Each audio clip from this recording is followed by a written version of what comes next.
super foggy yung lugar. Malamig din sa labas, pero hindi naman siya talagang totally winter pa kasi November pala. Hindi ko pa nga na-mention yung lugar, pero I think some of you na nakakita nitong shorts, malalaman kung ano itong lugar na to.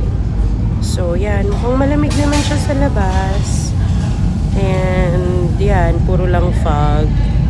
Boring yung view. Pero, thank you Lord at nakarating na safe and sound. Thank you so much for the opportunity. Harap na naman tayo ngayon sa immigration ng bansang to for us to be able to exit. So, yan. Dito na ako. See you!